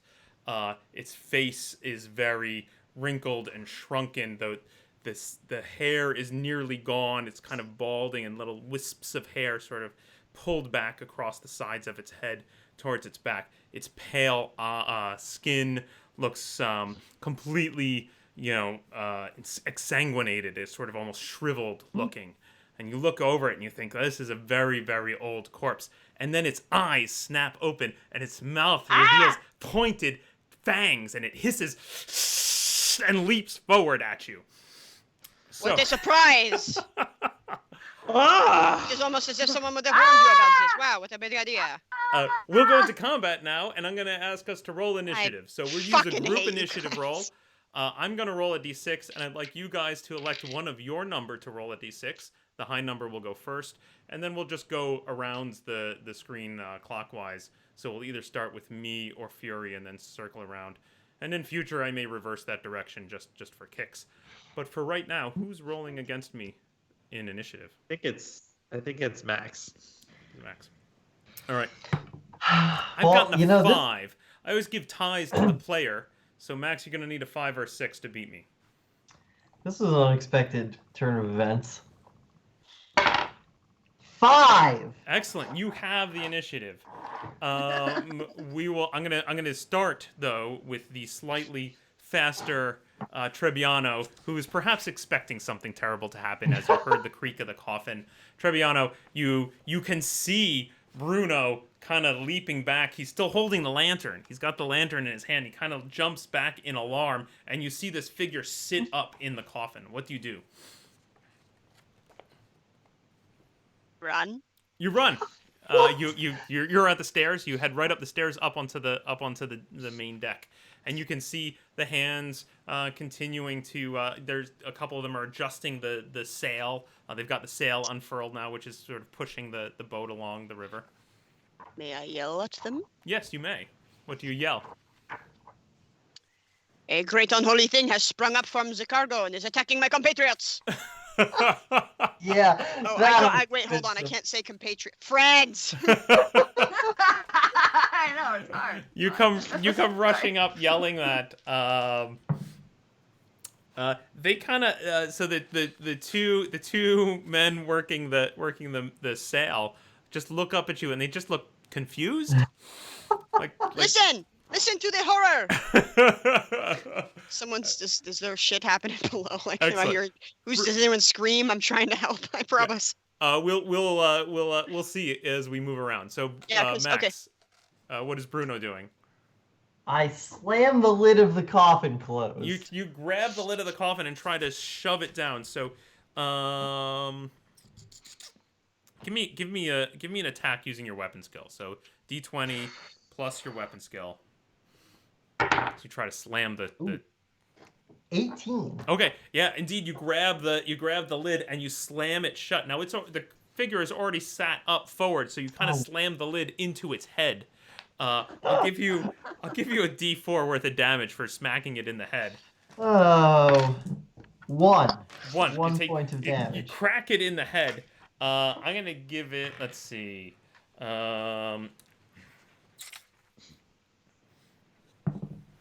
So you crack it in the head, and it goes jerking back and lays back down, and you use the momentum to close the lid. You've got the lid closed, but for now, let us say, and you can see that the thing kind of looks around, like it leaned forward, and then hit on the head and laid back down, and you slam the lid shut.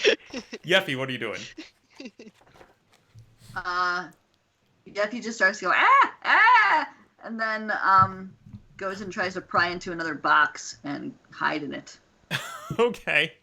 Give me an agility test. Great. And Listen. you are, as a contortionist, I'll go ahead and let you add your level to this test. Woot. 11. Okay, so you unfortunately most of the boxes are sealed tight enough to prevent a dwarf from getting in them.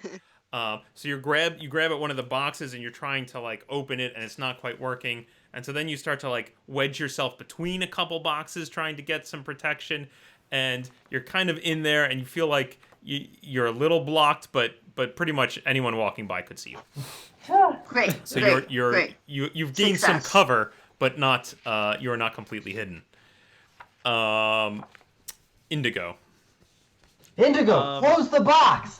The box, Yeah, Indigo. He's gonna run over and just leap on top of the coffin next to Bruno. Okay. And just try to keep it shut. Okay, great. Just adding his whole body weight to it. Okay. Definitely screaming the whole time. Excellent. What did you do? You launch yourself up, standing atop the coffin. Your full weight on the lid. I'm gonna make an opposed strength test with you, and I'll give you +1 for having a halfling.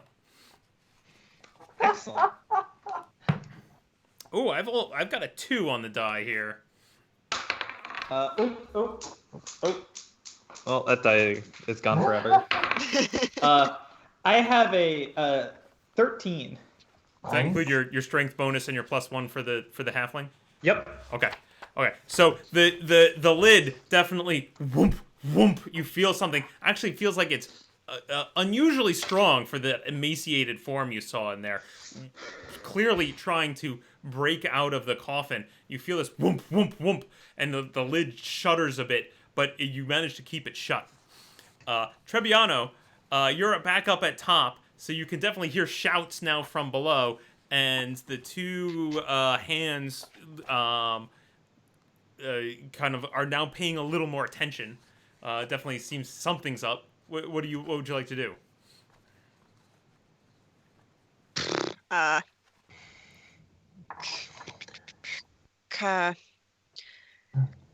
Come help me protect the cargo of this fine vessel. Excellent. Roll me a fellowship test. Wait, fellowship or will? Oh, god damn it. Okay. Yep. Convincing other people to do things. Fellowship. Oh, all right. That is a total of 9. Okay. They look at you, and then they immediately spin around and start yelling, "Captain! Captain!" And they go rushing towards the front of the boat where the captain is. Something's going on! Oh god, I'm the one who has to deal with the captain? Uh-oh. Okay. Are you staying there, or are you following them as they rush to go fetch the captain? Or are you going somewhere else? Them. I'm doubling down. This is the way. I can't help down there. Okay, so you're following them. Yeah. Is that right? Okay, great. So the group of you go rushing towards the front to fetch the captain. Max, what are you doing? Okay, Indigo. On the count of 3, we jump off the coffin, out of the box, and we slam the lid of the box closed. Or you could just tie the coffin shut. Oh, or I could do that. I have some rope in my bag.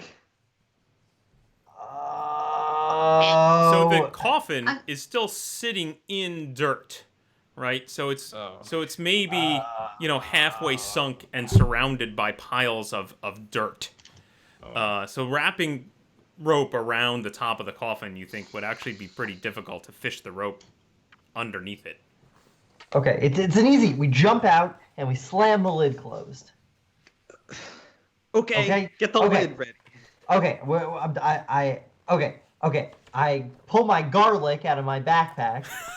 And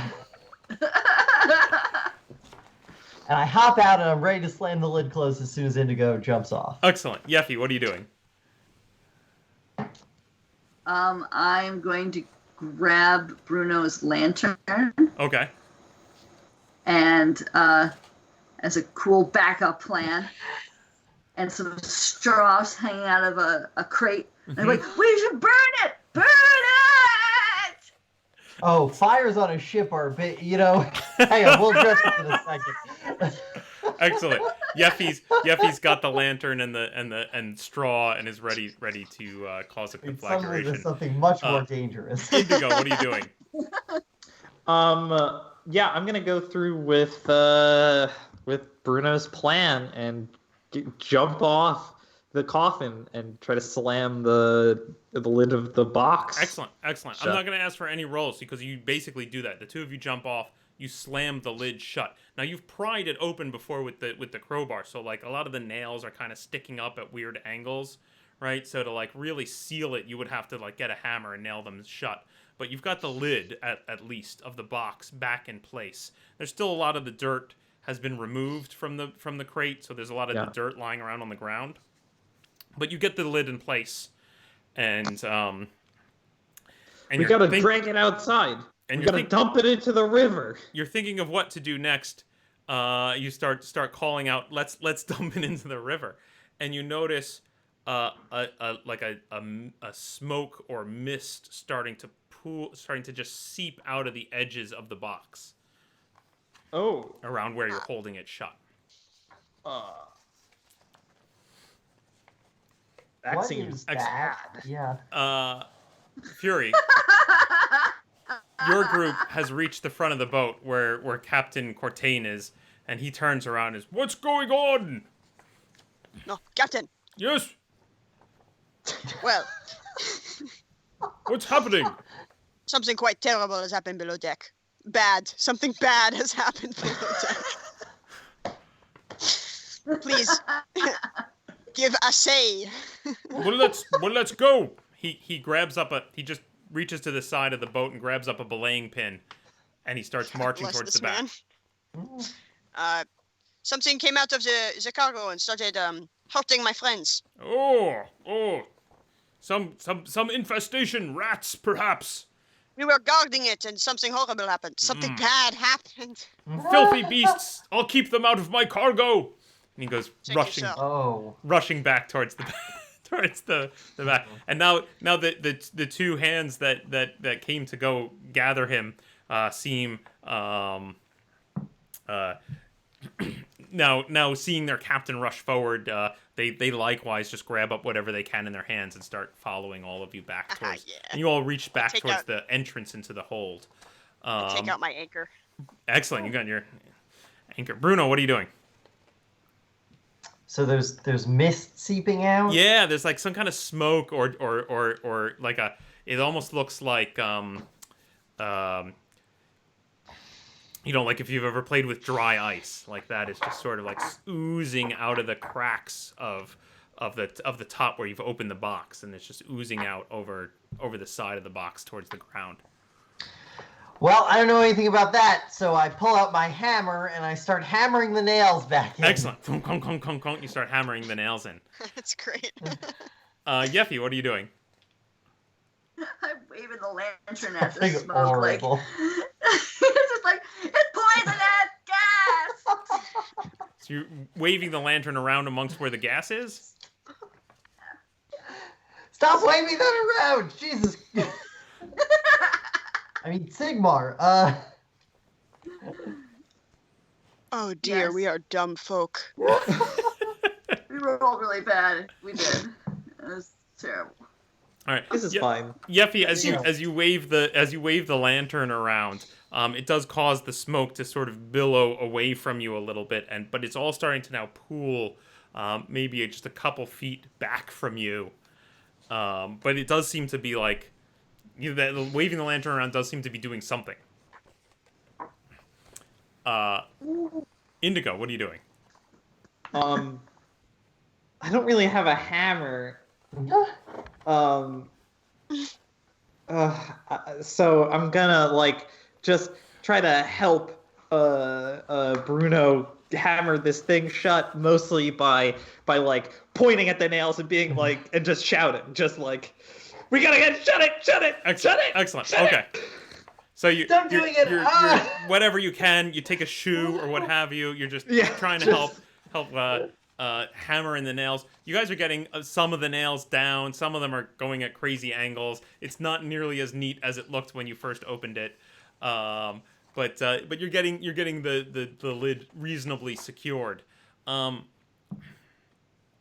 mist actually recedes away from you, pulls away from this crate, and definitely where Yeffy is waving the lantern around, it kind of pushes away, and it seeps back towards a dark corner out of the radius of the light of the lantern, back into the back of the hold, and it just kind of pulls in that direction and eventually tapers away, and there's no more mist. At this point, Captain Joseph Cortain and two of his crew and Trebbiano come stomping down the stairs. And the captain says, "What's going on down here? What's happened? Are there rats? I'll kill them." Oh! And he's looking yes. around. I saw a rat. It ran into that corner there. I point to where the mist seems to have gone to. But that was it. Just one rat. Just gave me a bit of a spook. Not a... What? Yeah. No, there's a horrible demon in this box, and we have to pitch it into the Reich. I'm sorry. Indigo's afraid of rats. Death gas. What's also correct about the situation? What? About what's happened, but shoot. Sorry, just fucking ignore me right now. There was But I saw it with my eyes. There's some sort of horrible beast in here. Yes. We have to kill it. We have to drown it in the river. That's one way to get rid of a rat. Bruno, shut up. The captain reaches over to a beam and grabs a lantern that's hung on a nail there, and he reaches over and he lights it off of your lantern, and he starts walking towards the back. He's still looking for rats. He's like, "What, the rats? I don't know what are you going on about with demons? I'm sure it's just some rats have gotten into the grain." And he goes heading back into the back corner. Yeah, big rats. What are you guys doing? I'm gonna fall out of rounds here, I think. At least for the moment. He's starting to bring light back into the back corner of the hold. I sit on top of the box. Excellent. Bruno, what are you doing? What? We can't tell him what happened. What do you mean we can't tell him what happened? We gotta throw this thing into the frickin' river. No, we gotta deliver Not it the to river. Caroburg and Wait. get our 10 gold crowns. We They're cannot not gonna put it give in us the our river. 10 gold crowns because this box is obviously tampered with. Yeah, we'll just say that's how we got it. That Maybe they'll take 1 crown off the price. what? Bruno, I can't believe you still want to do business with someone who tried to have a monster up the not a- river. It's called rigor mortis. You know, when the body just dies, it's still very stiff, and so it can shoot right out of the coffin like that. Oh, sure. That's why you handled it with such aplomb, such surgical demeanor, huh? That's why you were so cool and collected, because this is something you've seen before. Exactly. That's correct. Right. This is a standard thing. The correct response is to immediately slam the coffin closed. At this point, the captain returns back to where you're standing. He's still carrying the belaying pin in one hand and the lantern in the other. And he comes over and he says, I can't seem to find any of the beasts. And he's looking down now and he sees all the dirt lying on the ground, the crazy janky nails of the half-closed crate. He's, what's happened here? Did they get into your crate? Looks like it. What are you carrying in there? No idea. You know, some kind of dirt apparently. Do not disrespect the captain. Oh, I'm sorry. Some kind of dirt apparently, sir.